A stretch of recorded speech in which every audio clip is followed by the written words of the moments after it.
नमस्कार, मैं निशा सरोज, आप देख रहे हैं Indian citizen TV. Meera Bhayandar 145 विधायक गीता जैन के एक बयान से पूरे मीरा भाईंदर में हलचल मच गई है। गीता जैन के भाई संजय पुनमिया पर बार बार निशाना साधा जा रहा था। राजनीतिक विरोधी पक्ष के नेताओं से परेशान होकर गीता जैन ने राष्ट्रपति रामनाथ कोविंद को पत्र लिखा। पत्र में उन्होंने अपने और अपने परिवार के ऊपर आर्थिक संपत्ति की जांच करने की मांग की है। आइए आपको दिखाते हैं क्या है पूरा मामला।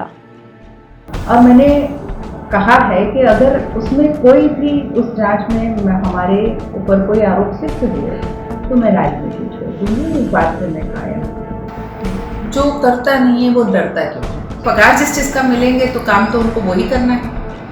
मीरा भाईंदर 145 की विधायक गीता जैन ने देश की सभी जांच एजेंसियों से अपनी और अपने परिवार के सभी लोगों की निष्पक्ष जांच के लिए एक पत्र राष्ट्रपति को भेजकर राजनीति गलियारों में हड़कंप मचा दिया है।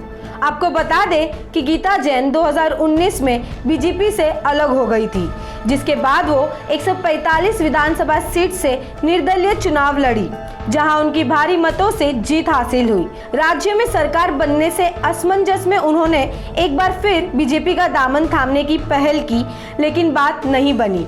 पार्टी से नाराज गीता भरत जैन ने शिवसेना का दामन थाम लिया और शिवसेना में शामिल हो गई। बीते 4 सालों में गीता जैन ने कई योजनाओं पर काम करने की कोशिश की, लेकिन न तो उनको शिवसेना से कोई मदद मिल रही, वही और तो और लगातार उन पर उनके भाई संजय पुनमिया को लेकर आरोप प्रत्यारोप लगाए जा रहे हैं। शायद इन्हीं कारणों से आहत होकर गीता जैन ने आज राष्ट्रपति रामनाथ कोविंद को एक पत्र लिखकर अपनी और अपने परिवार के सभी लोगों की उच्च जांच एजेंसियों से जांच की मांग की है। यही नहीं, आरोप सिद्ध होने पर राजनीति जीवन से संन्यास लेने की बात कही।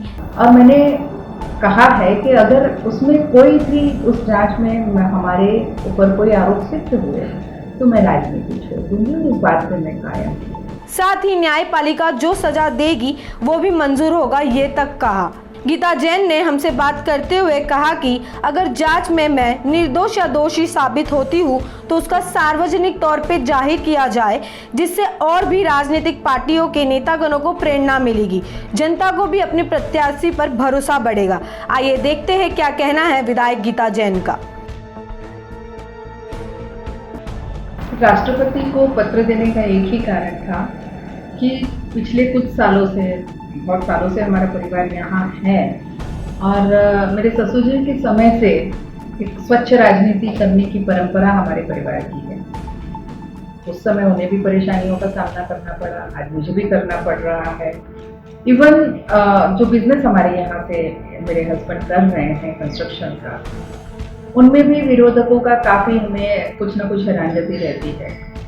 तो एक रीज़न था और विरोधक बार बार कुछ ना कुछ आरोप करते जा रहे थे। बीच में एक एपिसोड मेरे भाई का हुआ था।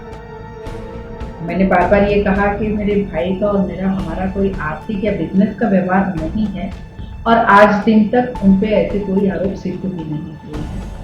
तो ये जो सब चल रहा था उसकी वजह से मुझे ये लगा कि एक पत्र लिखकर हमें ये जांच खुद पर करा लेनी चाहिए, ताकि ये सब जो आरोप प्रत्यारोप हो रहे हैं उसकी जांच हो और कानूनन तरीके से उसका एक सर्टिफिकेट हो।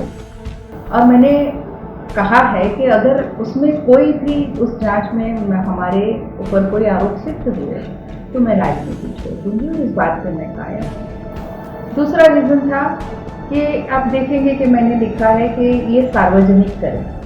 इससे क्या होगा कि और भी कोई ऐसे लोग जो साफ सुथरी राजनीति चाहते हैं, जो भ्रष्टाचार मुक्त राजनीति चाहते हैं, वो अगर राजनीति में आना चाहेंगे तो उनको भी हिम्मत रहेगी, क्योंकि उनको एक प्रेरणा मिलेगी कि नहीं, हमें भी वहाँ जाना चाहिए।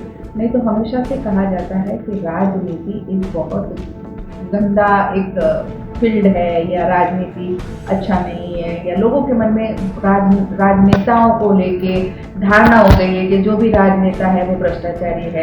तो एक ये भी रीज़न था कि लोगों के मन के वो संभ्रम को कहीं ना कहीं मैं दूर कर। शायद हो सकता है मेरे मन में आया, मैंने लिख दिया, मुझे नहीं मालूम। मैंने कभी प्रयत्न नहीं किया और लोगों के बारे में ऐसा कुछ हुआ है या नहीं ये जानने की, लेकिन अब जानकारी ज़रूर लूँगी, आपने कहा है तो। देखिए, मैं फिर कहूँगी कि सांच को आज नहीं, जो करता नहीं है वो डरता क्यों है। तो मैं ये चाहती हूँ कि मैं फिर कहती हूँ कि जो इतने परेशानियाँ हम झेल रहे हैं, आरोप प्रत्यारोप हम झेल रहे हैं, उसका कहीं ना कहीं एक कानूनी रूप से मुझे सर्टिफिकेट मिल जाता है।